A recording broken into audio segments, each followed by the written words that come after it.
여러분 안녕하세요. 2021년 에듀 모의고사 2회 해설 강의 시작해 보도록 하겠습니다. 바로 문제 보도록 할게요. 사람이 들을 수 있는 주파수를 가청 주파수라고 하는데 그 범위가 어떻게 되는지 물어보고 있습니다. 일반적으로 초음파 관련된 주파수를 보게 되면 양쪽에 20, 20이라고 적으시고요.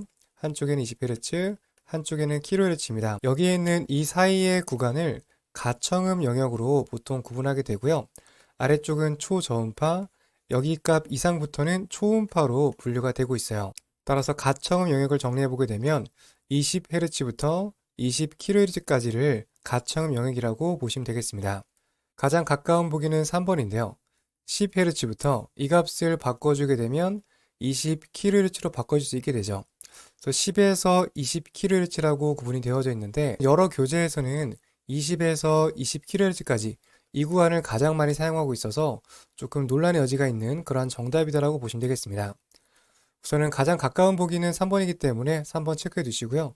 시험으로 출제가 된다면 여기 있는 이 두 가지 값이 잘 나오기 때문에 이 값으로 기억을 좀 해두시면 되겠습니다. 다음 문제 보도록 할게요. 정상 쓸개 초음파 영상 에코를 물어보고 있습니다. 많이 풀어봤던 패턴의 문제죠. 정답은 1번에 있는 무에코입니다.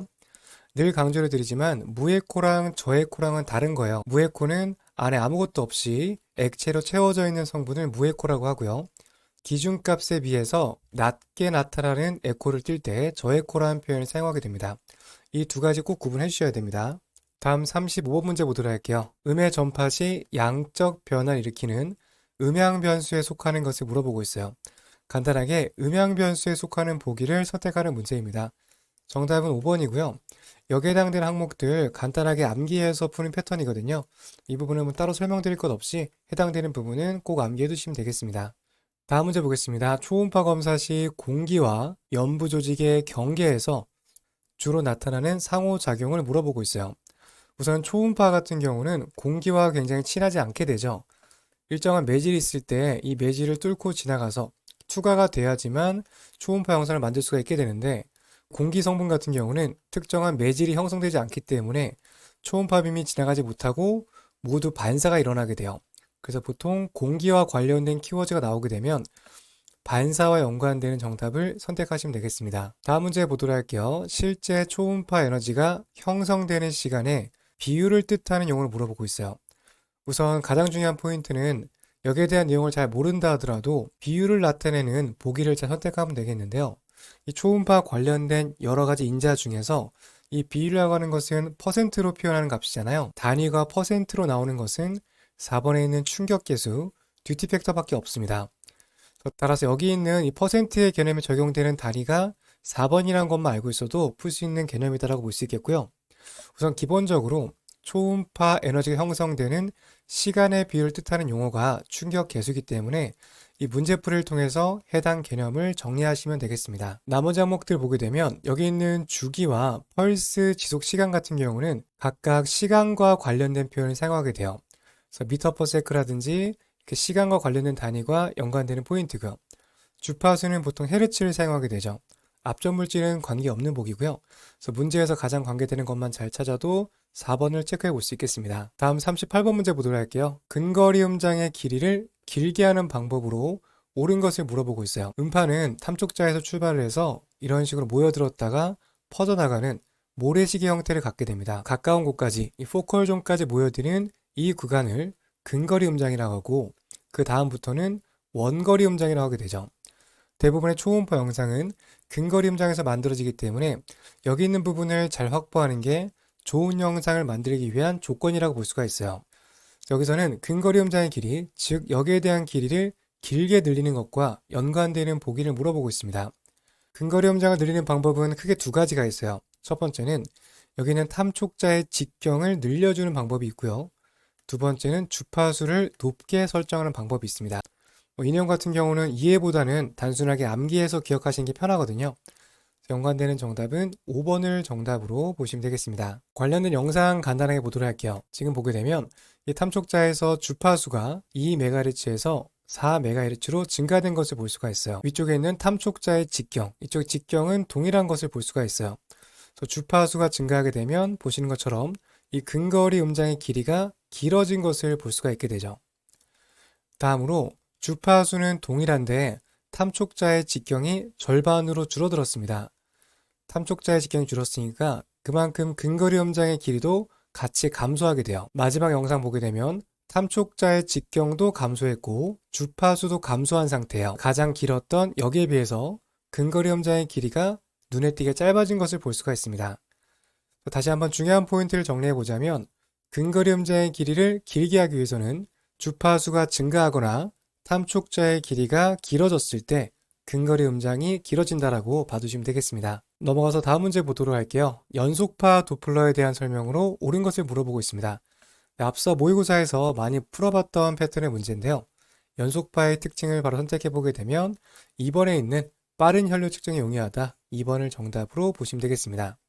넘어가서 다음 문제 보도록 할게요. 다중반사, 리버버레이션과 관련된 인공물의 종류를 물어보고 있어요. 이 내용 또한 시험에 잘 나오는 패턴 중에 하나인데요. 간단하게 포인트만 암기하시면 되겠습니다.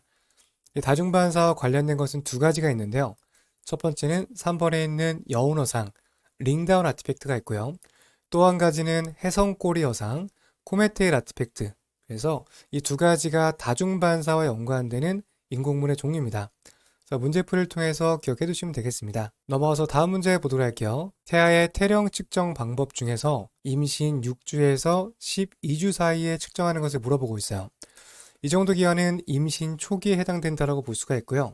이 시기에는 머리 엉덩 길이, 줄여서 CRL을 측정하는 시기라고 보시면 되겠습니다. 산부인과 태령 측정과 관련된 부분들은 특강 영상을 통해서 잘 설명드리고 있으니까요. 해당 영상 참고하시면 되겠습니다. 다음 42번 문제 보도록 하겠습니다. 간을 8개 구역으로 나눴을 때 왼쪽 옆에 안쪽에 해당되는 것을 물어보고 있어요. 라테랄 쪽이 아니라 메디알 쪽에 해당되는 랩트롭의 구역을 물어보고 있는데요. 정답은 S4번 구역입니다. 보통 간 구역을 나눌 때 여기 있는 헤파틱 베인, 정맥들 활용하게 되는데요. 좌간정맥, 중간정맥, 우간정맥이라고 한다면 가운데 있는 중간정맥은 왼쪽 옆과 오른쪽을 나눠주는 지표가 되고요. 여기 있는 좌간정맥 같은 경우는 왼쪽 옆을 바깥쪽 옆, 라테랄 롭과 메디알 롭으로 나눠주는 기준이 됩니다.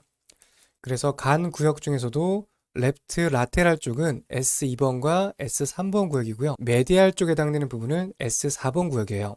그래서 문제에서는 왼쪽 옆의 안쪽, 이쪽 구역을 물어봤기 때문에 정답은 3번 선택하시면 되겠습니다. 넘어가서 다음 3교시 실기문제 보도록 할게요. 영상에서 간동맥의 해부학적 구조로 옳은 것을 물어보고 있습니다.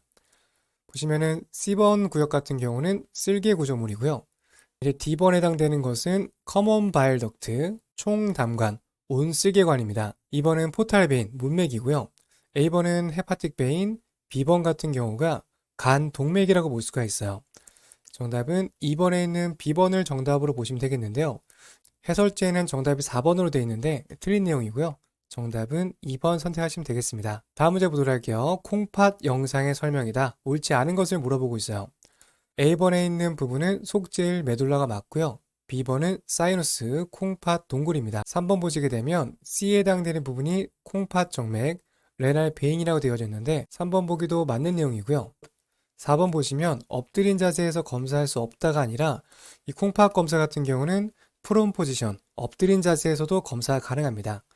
틀린 보기는 4번이고요. 도플러 검사를 위해서 6시간 금식한다. 보통 이제 복부 초음파 검사할 때는 장 초음파의 음영을 방지하기 위해서 금식을 한 상태로 검사하는 게 일반적입니다. 그래서 옳지 않은 것은 4번 정답으로 보시면 되겠습니다. 참고적인 영상 하나 보도록 할게요. 지금 보시면 이런 식으로 신장 구조물이 있고요. 위쪽에 보이는 부분과 아래쪽에 보이는 두 가지 혈관 구조물이 있습니다. 앞서 설명드렸듯이 위쪽에 있는 게 베인이고요. 아래쪽에 있는 걸 동맥으로 기억하시면 돼요. 여기는 칼라매울 봤을 때 탐촉자로 향하는 쪽이 빨간색이고요. 멀어지는 쪽이 파란색이에요. 보통 동맥 같은 경우는 장기 쪽으로 들어오는 방향이라서 빨간색으로 나타나게 되고요.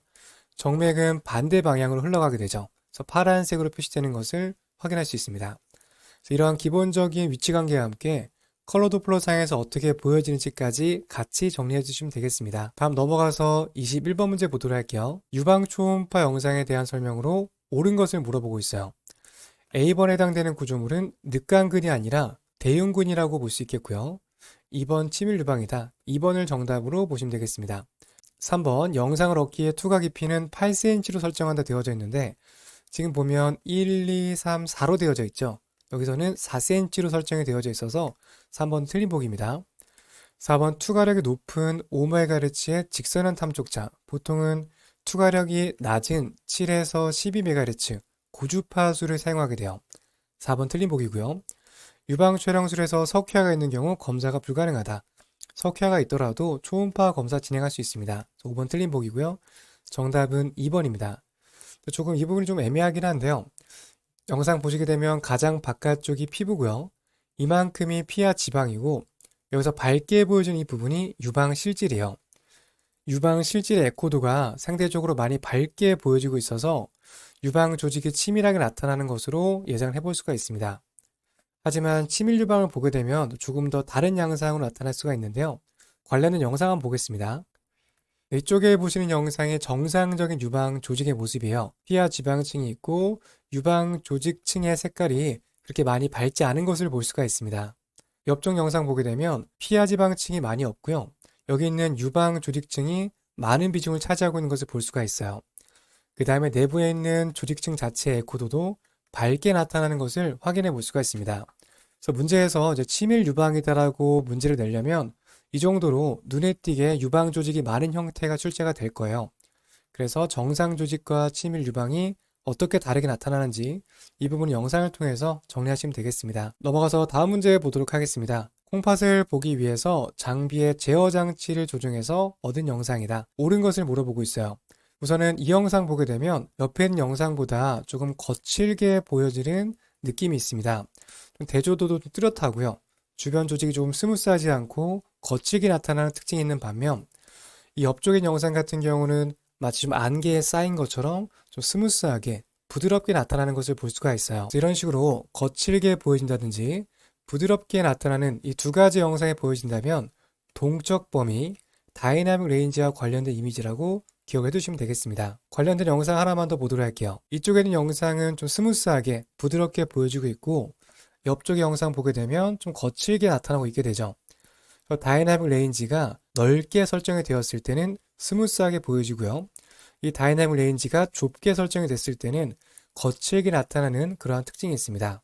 그래서 동적 범위와 관련됐다는 점 첫 번째로 기억해 두시고 넓을 때와 좁을 때 어떻게 바뀌는지도 같이 봐두시면 되겠습니다. 넘어가서 다음 문제 보도록 할게요. 영상들 중에서 태령 측정이 가장 빠른 것을 물어보고 있습니다. 정답은 B번 보기라고 볼 수 있겠고요. 2번 선택하시면 되겠습니다. 나머지 보기 같은 경우는 좀 일정 시간이 지난 다음에 측정하게 되거든요. 그래서 B번 보기 기억해 두시고요. 추가적인 설명은 앞서 설명드렸듯이 산부인과 특강 영상 참고하시면 되겠습니다. 이렇게 해서 문제 풀어봤고요. 다음 시간에 계속해서 뒤쪽 모의고사 해설 이어가 보도록 하겠습니다. 네, 다음 시간에 뵙겠습니다. 감사합니다.